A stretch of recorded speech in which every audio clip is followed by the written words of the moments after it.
Здравейте! Днес ще си поговорим за растението алоe вера и по-специално за напитката на компания Herbalife алоe вера концентрат. Направила съм си един страхотен чай с алоe вера и след малко ще обясня какви са ползите от него и ще ви дам рецептата за тази прекрасна тонизираща и мачкаща мазнините напитка. И така, алоe вера, растението на боговете.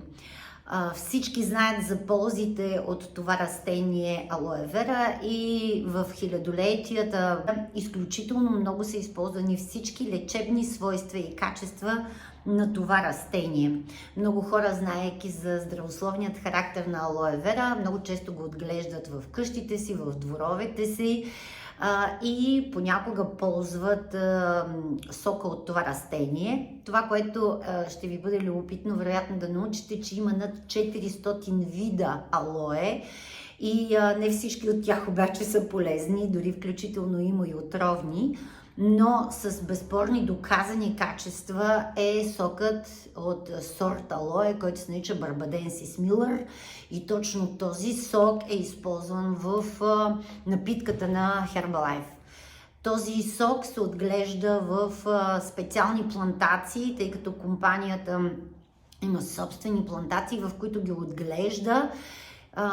Те се намират в Мексико основно, защото там най-добре достига зрялост растението с всичките лечебни свойства и качества. И над 2 години е необходимо на едно растение, за да достигне своята зрялост, за да може да има пълноценни свойства и качества. И така, сега да видим с какво е известно това растение алоe вера. Аз казах, че хилядолетия, наистина, поне в литературата се посочва над 6000 години как човечеството използва благоприятните качества на растението алоe вера.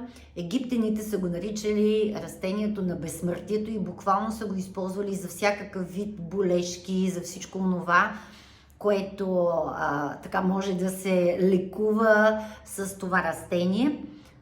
Но аз съм си отбелязала някои неща, които не искам да пропускам да ви кажа. И на първо място това е неща, които са свързани с здравето на имунната система. Растението има много антивирусни, противогъбични, детоксикиращи, активизиращи метаболизма на човешкото тяло, подобряващи здравето на храносмилателната система, заздравяващи лигавицата на стомаха. Всичките тези абсолютно благоприятни, напълно натурални качества са всъщност една натурална и естествена напитка, за това да получаваме повече степен на хидратация и в същото време да имаме ползи за себе си.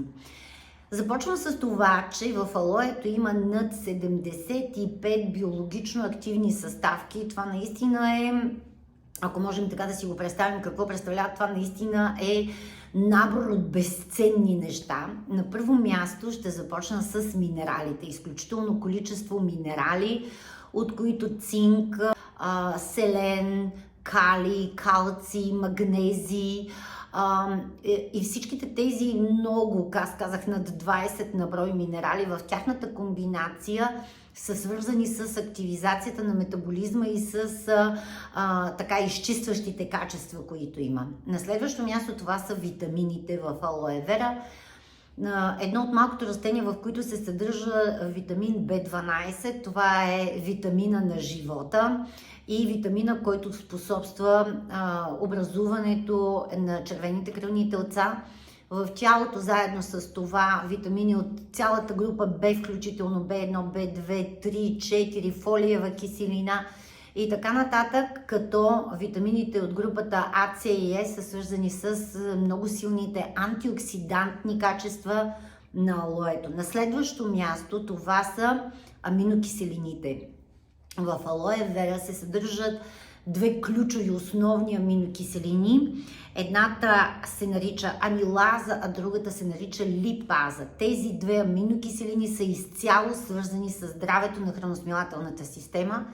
те подобряват храносмилането и нещо повече, разграждането на мазнините в тялото. То е едно много добро качество на абсорбиране и усвояване на хранителните вещества. На следващо място, групи от полезни неща в алоe вера, можем да кажем, че това са така наречените полизахариди. Всъщност полизахаридите представляват едни захари, които имат по-дълга верига, но онова, което е характерно за тях, онова, което се свърза с тях, се нарича здраве на храносмилателната система. Всъщност този слизест ефект, който има в алоето, създава един прекрасен начин за подобряване на вътрешната структура на червата, на стомаха, на дебелото черво.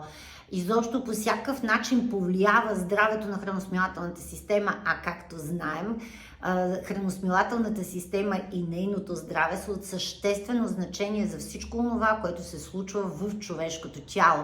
Всъщност много често не си даваме сметка, че не просто онова, което ние консумираме, а начина по който го усвояваме, зависи до голяма степен от храносмилателната система. И до 70-80% от клетките на имунната система се синтезират точно в храносмилателната система. Така че здравето на храносмилателната система, повлияни, да кажем, от приема на алоe вера, може изключително много да подобри цялостното функциониране. И както казах и малко по-рано, това е абсолютно натурална, абсолютно естествена, детоксикираща, изчистваща напитка.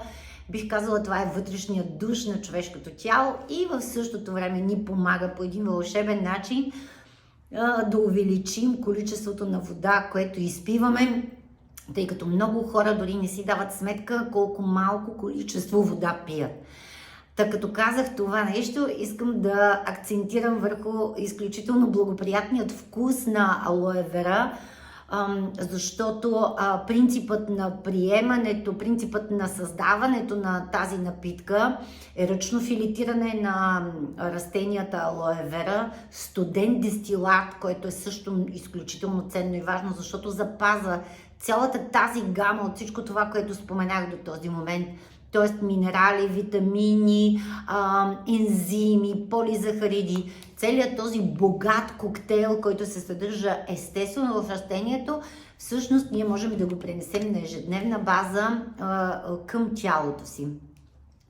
В компания Herbalife има два основни вида алоe. Едното е алоe с вкус на манго и другото е алоe с класически вкус.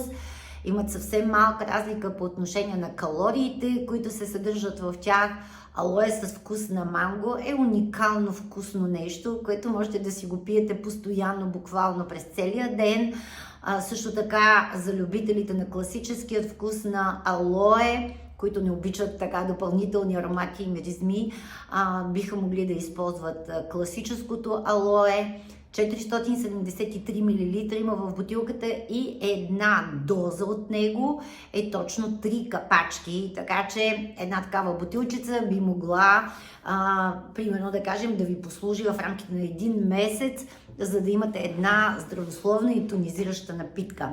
Моята препоръка към вас е да ползвате алоe вера, да кажем сутрин или вечер за едно здраве на храносмилателната система, сутрин на гладно, в топла, но не гореща вода. Можем да си сложим 3-4 капачки алоe, да изпием тази напитка преди да започнем да се храним, за да може по естествен начин да изчистим храносмилателната система. Също така вечер, точно преди да заспиване или начин да изпием една топла напитка, която ще засили очистващите, антибактериални, вече казахме, противогъбични и всякакви други такива неща, за да можем да си осигурим наистина едно добро здраве.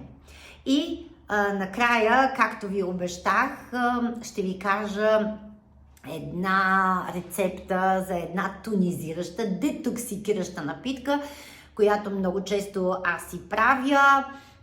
Наистина това е един истински еликсир към алоe вера, който си добавям в, казах вече, не гореща вода, а в топла водичка, 3-4 капачки алоe. Аз добавям една мерителна лъжичка чай, който е на билкова основа, отново на компания Herbalife, който съдържа зелен, черен чай, хибискус, лимон, кардамон, малави има в него. И към тази комбинация добавям една чайна лъжичка прясно настърган джинджифил. Люта напитка, но прекрасно детоксикираща, много хубаво събуждаща, изобщо е невероятен детокс на тялото сутрин и, както вече казах, комбинацията от всичките тези неща подпомага изключително много процеса на метаболизиране и оттам горенето на мазнини. Така че, ако искате да опитате да свалите мазнините, опитайте тази напитка, при всички случаи ще изпитате нейната полза и ще имате възможност да се насладите на един прекрасен вкус. В следващото видео ще кажа малко повече по отношение на чая на компания Herbalife. А сега ви оставям в приятното настроение на една топла напитка с алоe с пожелание да бъдете